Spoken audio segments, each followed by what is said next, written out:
इरफान बहुत अच्छा मयार दे रहा है होटल पर।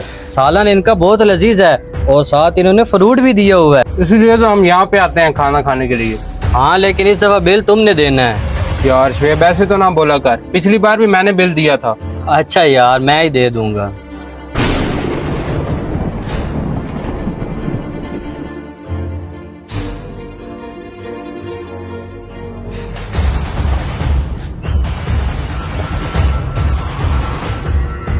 तो बाबा जी आपका 500 रुपये बिल हो गया है। अच्छा अभी देखता हूँ। अरे यार मैं ये क्या कर रहा हूँ, ये पैसे तो मैंने उन लोगों की चुराया है। मैं उनके सामने पैसे निकाले तो पकड़ा गया। ओ बाबा पैसे मांगे हैं तुमसे, किस सोच में पड़ गए हो? और बेटा मुझे बहुत भूख लगी थी, मैंने आपके होटल से खाना तो खा लिया लेकिन पैसे लाना भूल गया। ओ बुड्ढे ये तू क्या बकवास कर रहा है? अगर तेरे पास पैसे नहीं थे फिर तू खाना खाने क्यों आया है? यार शुएब देख, वो वेटर अंकल के साथ कितनी बदतमीजी कर रहा है। तो यार अंकल ने कोई हेरा फेरी की होगी इसीलिए वो ऐसा बर्ताव कर रहा है। वैसे हमें पूछना तो चाहिए कि माजरा क्या है। अच्छा चलो आओ पूछ लेते हैं। अरे तू तो मुझे शक्ल से ही भिखारी लग रहा है, अब जल्दी से पैसे निकाल, मेरी मालिक से बेइज्जती ना कराई।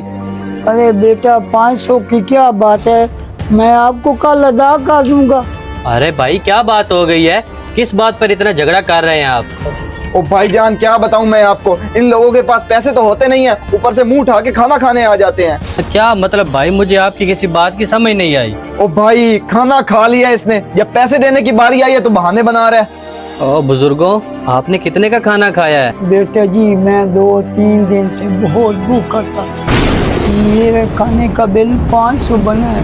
तुम्हारे लिए तो सिर्फ 500 है, मैं सुबह से शाम तक यहाँ पर काम करता हूँ और तब जाकर मुझे ये 500 रुपया मिलता है, और तुम्हारी वजह से कई मालिक मेरी दिहाड़ी में से ये 500 ना काट ले। मैं अभी बुलाता हूँ मालिक को। मालिक। हाँ दिल क्या हुआ है, किस बात पे इतना शोर मचाया हुआ है तुम लोगों ने? अरे मालिक इस बुड्ढे ने खाना तो खा लिया है, अब पैसे देने का नाम ही नहीं ले रहा। ओ चाचा तू पैसे क्यों नहीं दे रहा? तुम जैसे लोगों को खाना खाने का पता होता है, पैसे देने का नहीं पता होता। ओ भाई साहब, आप इन बुजुर्ग के साथ किस लहजे में बात कर रहे हैं? हमें अमीर गरीब में फर्क नहीं रखना चाहिए। अगर यहाँ पर कोई अमीर शख्स खड़ा होता तो मैं देखता आप उसके साथ कैसे बदतमीजी के साथ बात करते।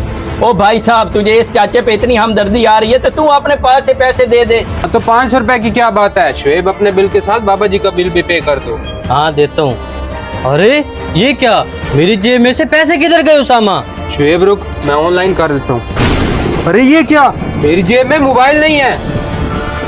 अरे ये क्या कह रहे हो तुम? मेरी पॉकेट से पैसे और तुम्हारा मोबाइल गायब है, ये हमारे साथ हो क्या रहा है? ओ भाई तुम इतनी बड़ी बड़ी बातें कर रहे थे, तुम्हारे पास खुद के बिल के पैसे नहीं है, तू बाबे का खाक देगा। बेटा परेशान हो, मैं देता हूँ बिल, ये लो मेरा और इनका बिल। चल दिल अपना काम कर, इन लोगों की ड्रामेबाजी नहीं खत्म होती, चल यहाँ से। ठीक है अंकल जी, अब हम चलते हैं। रुक जाओ बेटा, बात सुनो। बेटा ये आपका मोबाइल और ये आपके पैसे, मैंने आपकी चोरी किए थे। अरे बाबा ये तुम क्या कह रहे हो?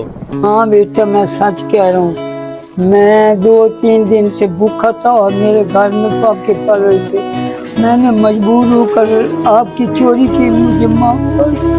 अरे बाबा जी ऐसा ना करें, मानता हूँ कि मजबूरी की वजह से आपने ऐसा काम किया, लेकिन आपका जो ये तरीका था वो बहुत गलत था। आजकल महंगाई का दौर है, हमें भी पता है पेट पालना बहुत मुश्किल है। आप ऐसा करें, ये कुछ पैसे मेरी तरफ से रखें, आपके काम आएंगे।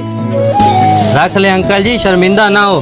बाकी आइंदा के बाद कोई ऐसा काम ना कीजिएगा कि किसी दूसरे शख्स को परेशानी हो। बाकी आपको मेरी बात की समझ तो आ गई होगी। ठीक है उसामा, चलो। मेरे प्यारे दोस्तों, चोरी का अंजाम हमेशा पछतावा ही होता है। सच्चाई अपनाएं, चोरी से इज्जत नहीं मिलती, सिर्फ शर्मिंदगी मिलती है। बाकी आपको हमारी ये वीडियो पसंद आई तो इसे शेयर ज़रूर कीजिएगा।